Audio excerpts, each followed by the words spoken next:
Luísa é filha e não serva. As vindas de Jesus não são inúteis. Agir com pureza e com resolução. 23 de janeiro de 1908. Tendo vindo, disse-me nessas vindas de Nosso Senhor, eu nada merecia e que somente merecia quando praticava as virtudes e ao mesmo tempo que rezasse por certas necessidades suas. Assim, ao longo do dia, permaneci pensativa com o que tinha ouvido e para me decidir, dizia entre mim, meu bem adorável, tu sabes que nunca me preocupei com méritos, mas apenas em amar-te. Parece-me que querem fazer-me serva em tua casa, se me preocupasse em obter algo. Não. Quero ser serva, mas filha. E ainda mais, tu és o meu amado e eu sou tua. Mas, apesar disso, o pensamento voltava repetidamente, agora encontrando-me no meu estado habitual. Meu bendito Jesus veio e me disse, minha filha, não te disse a verdade, porque quando vou a uma alma, nunca vou inutilmente, mas sempre lhe trago algum proveito. Ora, falo-lhe das virtudes, ora a corrijo, ora lhe comunico a minha beleza, de modo que todas as outras coisas lhe pareciam feias e muitas outras coisas mais. E ainda que eu não dissesse nada, é certo que o amor se desenvolve mais na alma. E quanto mais me ama, mais eu venho para amá-la em retorno. E os méritos do amor são tão grandes, nobres e divinos, que comparados aos outros méritos, poder-se-ia dizer que aqueles são chumbo e estes ouro puro. E depois ele veio, e certamente não veio como uma estátua, mas procurou dizer-te alguma palavra, trazer-te algum benefício. E, no entanto, como criatura, e eu, que sou o Criador, faria algo inútil? Nesse momento, lembrei-me das necessidades que me tinha dito e orava a Nosso Senhor para que o atendesse. Nesse instante, parecia vê-lo vestido com uma veste cor de prata, e da cabeça descia um véu negro, que lhe cobria a parte dos olhos, e esse véu parecia comunicar-se a outra pessoa que estava atrás dele. Eu nada entendia disso, e o bendito Jesus me disse, a veste cor de prata que vês nele é a sua pureza no agir, e o véu negro é humano que ele mistura nisso. Esse humano que ele mistura é como um véu que, cobrindo-lhe a luz da verdade, que resplandece em sua mente, o faz agir, às vezes com temor, ou então para agradar alguém, e não segundo a verdade que minha graça faz brilhar em sua mente. E eu disse, Senhor, atende-o naquilo que me disse, pois é algo que tanto diz respeito à tua glória. E ele, a demora e um ânimo irresoluto, dão tempo e espaço para os inimigos moverem batalha. Enquanto não dando tempo e mostrando-se resoluto e irremovível, fecham-se as portas aos inimigos e obtém-se o bem de nem sequer se expor à luta. Portanto, se quer chegar logo ao fim, esses são os meios, e eu estarei com ele, e ele sairá vitorioso. E depois, aqueles mesmos que agora lhe são mais contrários serão mais favoráveis a ele e o admirarão ainda mais.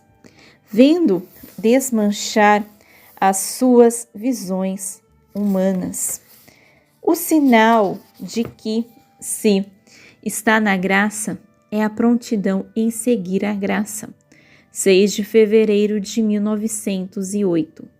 Encontrando-me no meu estado habitual, assim que veio o bendito Jesus, disse-me: minha filha, para saber se a alma está na minha graça, o sinal é que, ao comunicar-se ela, a alma se encontra pronta a executar o que ela deseja, de modo que a graça que antes possuía em seu interior e aquela que se comunica depois se dão as mãos mutuamente e, unidas à vontade da alma, colocam-se em ato de operar.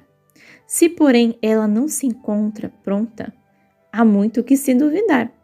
A graça tem por símbolo a corrente elétrica, que acende apenas aquilo para o que foram feitos os preparativos para recebê-la. Mas onde esses preparativos não existem, ou onde algum fio está rompido ou consumido, ainda que haja corrente, a luz não pode comunicar-se. E desapareceu. O peso da vida carregado com Jesus. 7 de fevereiro de 1908. Continuando no meu estado habitual, estava pensando no peso enorme que o bendito Jesus sentiu ao carregar a cruz e dizia em meu interior: Senhor, também a vida é um peso, mas que peso sobretudo pela tua ausência. Ó meu sumo bem, nesse momento, ele veio e me disse: minha filha, é verdade que a vida é um peso, mas quando esse peso é carregado comigo, e ao fim da vida, a alma encontra que pode descarregá-lo em mim, verá que esse peso se transformará em um tesouro, onde encontrará gemas, pedras preciosas, diamantes e todas as riquezas que a tornarão feliz por toda a eternidade. O fundir-se na divina vontade, modo de operar com Jesus, 9 de fevereiro de 1908, tendo recebido a comunhão, dizia: Senhor, mantém-me sempre estreitada a ti, pois sou muito pequenina, e se não me seguras, sendo tão pequena, posso me perder. E ele: quero ensinar-te o modo como deves estar comigo. Primeiro, deves adentrar em mim, transformar-te em mim e tomar aquilo que encontras em mim. Segundo, quando estiveres toda repleta de mim, sai e opera junto comigo, como se eu e tu fôssemos uma só coisa, de modo que se eu me movo, tu te moves, se eu penso, tu pensas a mesma coisa que eu penso. Enfim, qualquer coisa que eu faça, tu a farás também.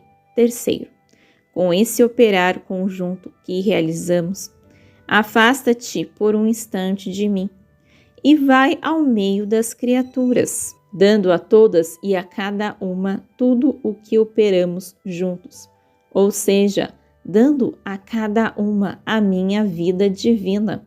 Retorna imediatamente a mim, para me oferecer em nome de todos toda aquela glória que deveriam me dar, rezando, intercedendo por elas, reparando e amando. Assim, ama-me por todos, sacia-me de amor, em mim não há paixões, mas se pudesse haver uma paixão, essa única exclusiva seria o amor. Mas o amor em mim é mais do que paixão. Ao contrário, é a minha própria vida. E se as paixões podem ser destruídas, a vida não pode. Vês em que necessidade me encontro de ser amado? Por isso, ama-me, ama-me. O mal da timidez. 12 de fevereiro de 1908. Encontrando-me no meu estado habitual, assim que veio o bendito Jesus, Disse-me: minha filha, a timidez reprime a graça e tolhe a alma. Uma alma tímida jamais será capaz de realizar grandes obras, nem para Deus, nem para o próximo e nem para si mesma. Uma alma tímida é como alguém que tem as pernas amarradas e, não podendo caminhar livremente, mantém sempre os olhos fixos em si mesma e no esforço que faz ao caminhar. A timidez faz com que os olhos estejam sempre voltados para baixo, nunca para o alto. A força no operar não busca em Deus, mas em si mesma, e por isso, em vez de se fortalecer, enfraquece-se. A graça, quando semeada, sofre o mesmo que aquele pobre agricultor, que depois de haver semeado e trabalhado o seu pequeno campo, pouco ou nada colhe. Ao contrário, uma alma corajosa faz mais em um dia do que a tímida em um ano. O sinal do verdadeiro amor a Jesus é a cruz carregada com paciência e resignação. 16 de fevereiro de 1908.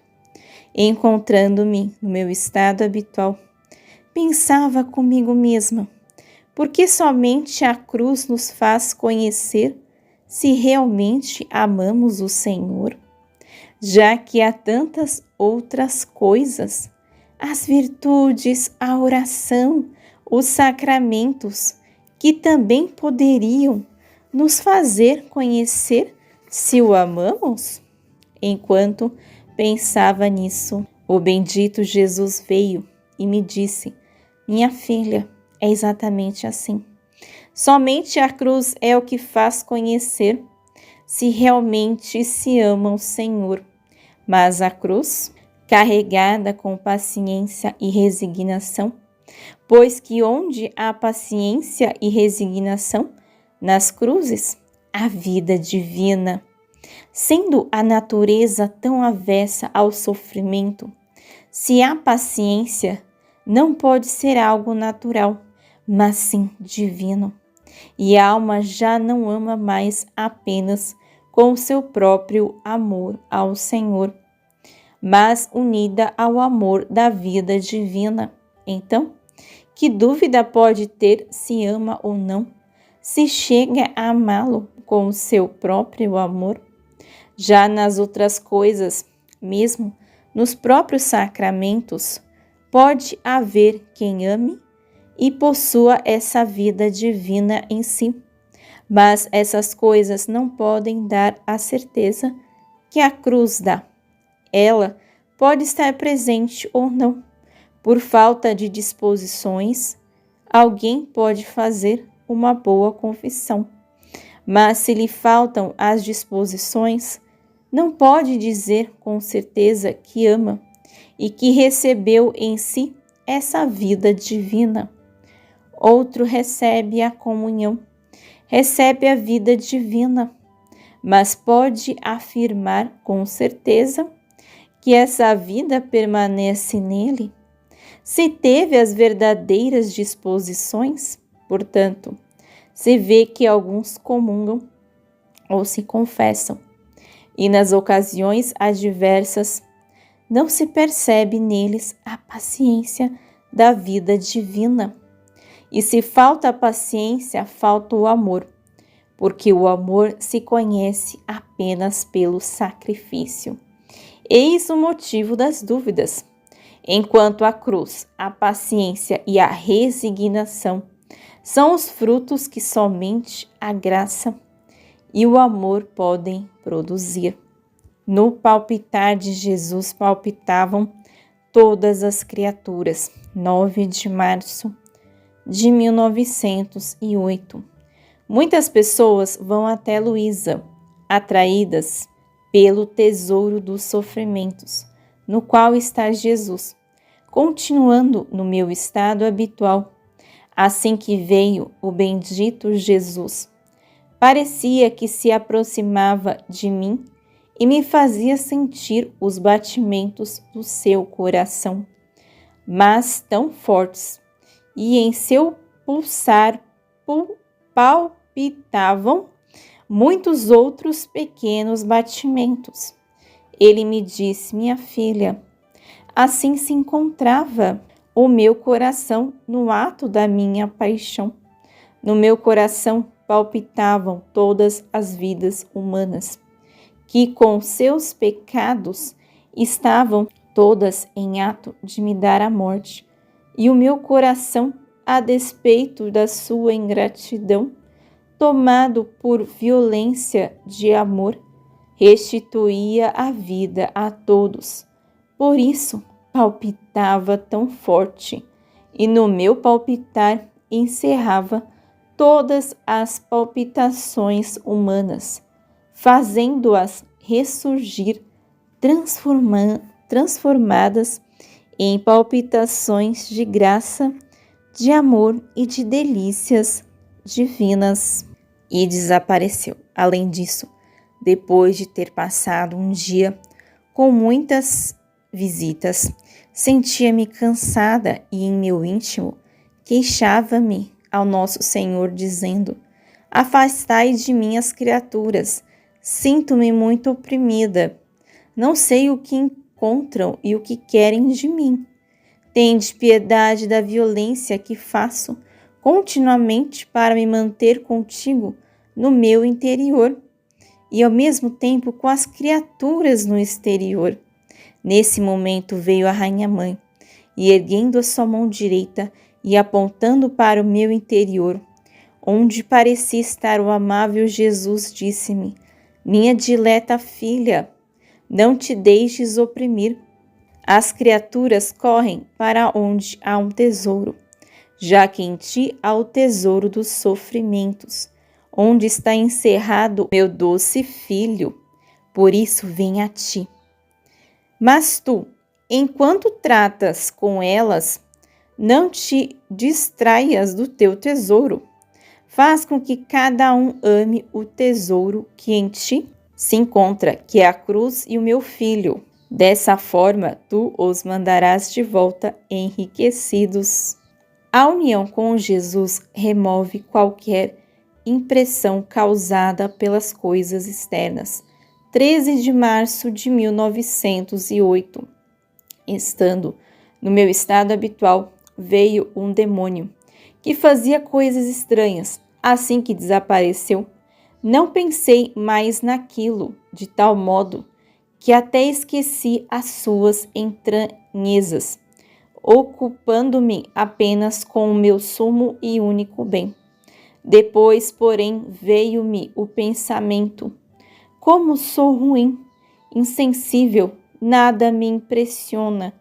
E o bendito Jesus me disse: minha filha, há certas regiões onde as plantas não estão sujeitas ao frio, à geada, à neve, e por isso não são despojadas de folhas, flores e frutos. Se fazem uma pausa, é apenas por um breve tempo, para que, quando os frutos forem colhidos, tenham tempo suficiente para que outros cresçam, uma vez que o calor as fecunda maravilhosamente e não as sujeita a demoras, como acontece com as plantas das regiões frias, onde as pobres plantas, devido à geada e à neve, permanecem por longos meses sem produzir, para depois darem, em pouco tempo, pouquíssimos frutos, quase esgotando a paciência do agricultor que deve colhê-los. Assim são as almas que chegaram à minha união. O calor da minha união dissipa delas o frio das inclinações humanas, que como o frio as torna estéreis e despojadas de folhas e frutos divinos. As geadas das paixões e a neve dos tumultos impedem que a alma produza os frutos da graça. Ao permanecer à sombra da minha união, nada mais as impressiona, nada penetra em seu interior que possa perturbar a nossa união e o nosso repouso.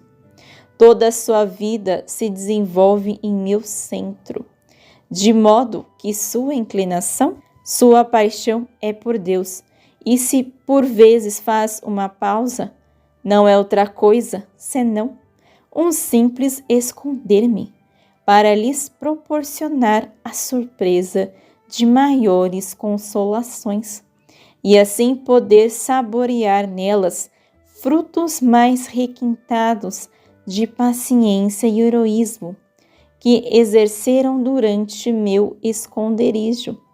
Tudo o oposto acontece com as almas imperfeitas.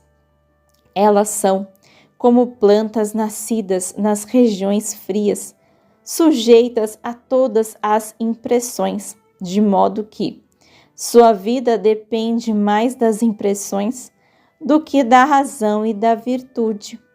As inclinações, as paixões, as tentações, os tumultos e todos os acontecimentos da vida são como frio, neve, geada, granizo, que impedem o desenvolvimento da minha união com elas.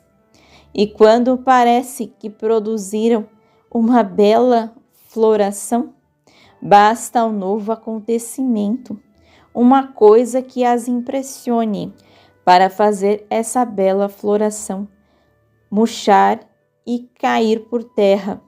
Assim estão sempre no começo e produzem pouquíssimos frutos, quase esgotando a minha paciência ao cultivá-las. Somente aquele que está repleto de Deus não sente as tempestades, nem estas o agitam. 15 de março de 1908. Nesta manhã sentia-me mais oprimida do que nunca pela privação do meu sumo e único bem. Mas, ao mesmo tempo, permanecia serena, sem aquelas ansiedades que me faziam percorrer o céu e a terra, detendo-me apenas quando o encontrava. E dizia para mim mesma: que mudança! Sinto-me petrificada pela dor da tua ausência e, no entanto, não choro. Sinto uma paz profunda que me envolve inteiramente. Nenhum sopro contrário penetra em mim. Nesse momento, o bendito Jesus veio e me disse: minha filha, não te aflijas. Deves saber que quando uma forte tempestade no mar, onde as águas são profundas, a tempestade não é senão superficial. A profundidade do mar permanece na mais perfeita calma.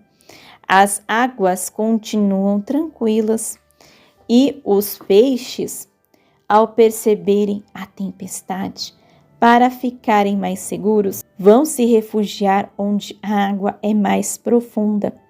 Assim, toda tempestade se descarrega onde o mar tem pouca água, uma vez que, sendo as águas rasas, a tempestade tem força para agitá-las de cima a baixo e levá-las para outros pontos do mar.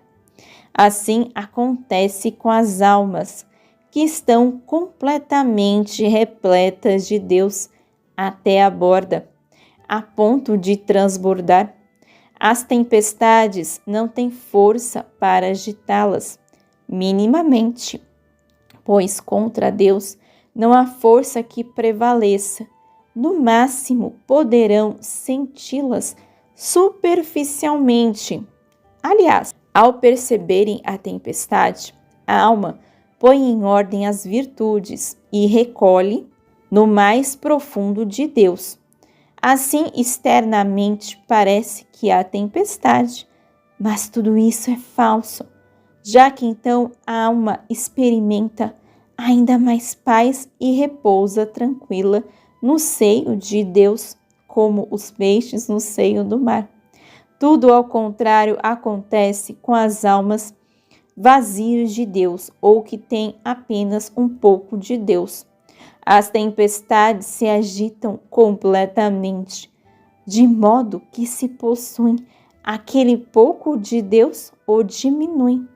E nem são necessários grandes tempestades para agitá-las. Basta um sopro mínimo de vento para fazer surgir delas as virtudes. Aliás, as próprias coisas santas, que para as primeiras são um pasto delicioso e de que desfrutam em plena saciedade, para as segundas se convertem em tempestades, sendo sacudidas por todos os ventos e de todos os lados. Jamais há bonança para elas, porque a razão exige que onde não há todo Deus, o legado da paz esteja longe delas. Livro do Céu, volume 8. Escrito, serva de Deus, Luísa Picarreta, a pequena filha da divina vontade.